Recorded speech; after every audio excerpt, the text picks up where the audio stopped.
I'm Stacey. Welcome to the kitchen of my old Kentucky home. Today we're going to be satisfying our sweet tooth with a dessert favorite of a Kentucky-born Hollywood star.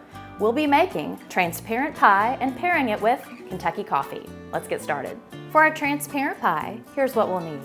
2 cups of sugar, 3/4 of a cup of butter, a half a cup of cream, 2 teaspoons of flour, 4 eggs, and a pie crust. Transparent pie is a long-standing Kentucky dessert favorite that first started appearing in Kentucky newspapers as transparent pie around the 1890s. But it became world famous when Kentucky-born actor George Clooney started taking his co-stars to Maggie's Bakery in his hometown of Maysville and then shipping transparent pies from Maggie's all over the world to different sets. Now you might have even had transparent pie before, perhaps under another name. In other parts of the country, like Pennsylvania for example, it's called shoe-fly pie.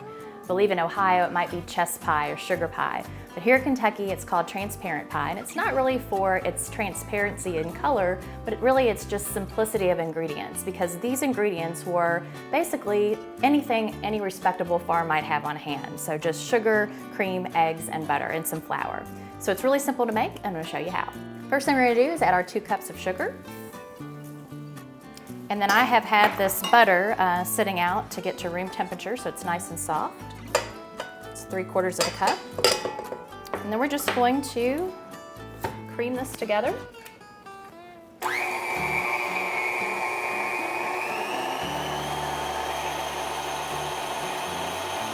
And as that's creaming together, I'm going to go in and break my eggs.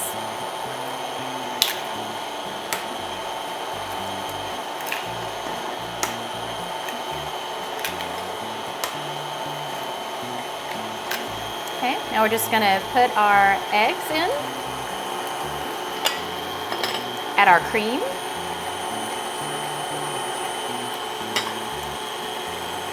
and our 2 teaspoons of flour.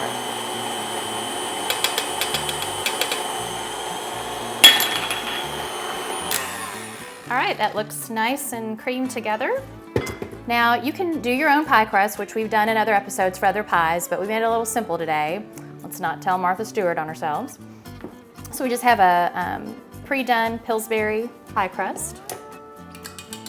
We don't need to, I've seen some recipes for transparent pie where you can pre-bake it a little bit with pie weights or foil and beans, but the recipe that I got from a really old Kentucky cookbook, it said not to do that, so we're gonna do it that way. Found another couple of recipes also that had some interesting ingredients, like a cup of wine, lemon juice, and then some jellies, which I think kind of defeats the purpose of the transparency in the transparent pie, but there you have it.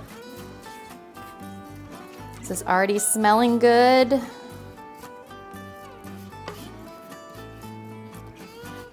Love the color of the butter gives it. Just kind of gonna spread it around, and we're just gonna put it in a 350-degree oven and bake it for 45 minutes. Now, while we wait for our pie to cook, let's go check in with Jessica as she makes us Kentucky coffees. Since we're having dessert today, I'm going to make the Kentucky version of a classic after-dinner cocktail. So we're gonna do a Kentucky coffee instead of an Irish coffee. It's a real easy drink. All we need is brown sugar, freshly brewed hot coffee, bourbon, and heavy whipping cream.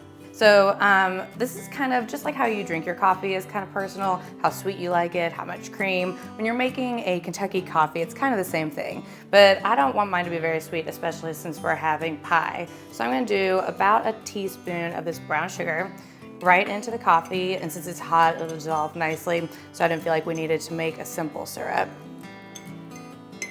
And then I'm gonna do about 1.5 ounces of bourbon. Do a little more or a little less, just depending on how strong you want it to be. And then with my heavy whipping cream, I'm gonna give it kind of a soft whip. I'm not gonna do it so it's like stiffly whipped cream like you'd have on your dessert, but I want it to be a little less liquid because we're gonna try to float it on top of the coffee here. So I've put my bowl in the freezer and I've had my cream pretty cold to hopefully make it a little easier to give it a bit of a whip.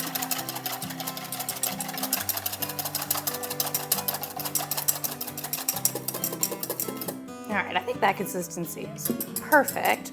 So what we're gonna do to try to get the slightly whipped cream to float on top of our coffee is you're gonna use the back side of a spoon And you want to put it up against the edge of the coffee mug and then to pour the cream over the back side of the spoon.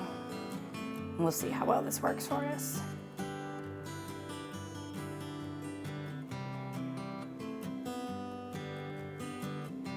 All right, there we go. I'd say that's perfect. So that's all there is to it. You've got your Kentucky coffee. So Jessica, you've had transparent pie before, right? Yes, but not by that name. Right. Yeah. So growing up, our Louisville family would call it chess pie. Mm-hmm. That's but what we we did. had a lot of family in northern Kentucky that did call it transparent pie. Okay. So I've always known it as each. I guess probably when I was little, I maybe thought they were different things, but Right. essentially I it's the wasn't same sure thing. actually until you made this one today. Right. But, yeah, I did not know it was basically the same thing. So the transparency is kind of a funny word because it's not really clear. Right. But in some of the research I saw, it was because of simplicity, they said, the simple ingredients that Right. you might That always... kind of sounds like a very modern thing with I like thought you're so. transparent about where the ingredients came from and clean food. Well, that's that true. kind of It's thing. sustainable, all that. Right. Yeah. Well, it's funny. We have some friends that, I said some of the other words are like shoe fly pie, sugar pie. We have some friends that call it a very sophisticated culinary term. Okay. Butter goo. Butter goo? Butter goo is what they call this. But whatever I you mean, call I it, guess, it's really yeah. good. Yeah. I can see why George likes it, right? Absolutely, right. So, in George Clooney, is who you're talking about. Right. He's from Northern Kentucky. And was it like a family recipe or? No, not at all. Just something he had growing up. They said his aunt, Rosemary Clooney, actually went to the same bakery that they did, McGee's, that's still there. Oh, nice. And she liked something else, like bakery squares or something, but he has loved this pie since he was a kid. So I actually did some research online and have seen interviews, like, dating back 15, 20 years, where he's taken his co-stars, like Alicia Silverstone from Batman, Renee Zellweger from Leatherheads, maybe. Yeah. Some other people, actually to McGee's. Oh, that's fun. And of course his current wife, Amal. That's a But pretty he- lucky spokesperson to Right? get. I know. And then he also calls in and has them shipped to sets. So That's awesome. He loves it. We think you should too. Yeah, right? absolutely. And it's so easy to make. Yeah, and goes great with a nice dessert coffee, which my mom will always be the person to tell you that after dinner drinks are dangerous, so keep them to a minimum because that's the point where your hangover is going to get bad. But luckily these aren't a lot of sugar, so that helps too. And it was perfect balance to this because this is so sweet. You kind of didn't want too much Yeah, sweet. that's why I didn't like sweeten the cream at all or anything like that. Just whipped my own instead of using like a can of whipped cream or something. Well, cheers to you on doing it yet again, pairing a great bourbon cocktail with a Kentucky traditional recipe. And kudos to you on the pie. And we will see you all next time on Bourbon And biscuits. Cheers. Cheers.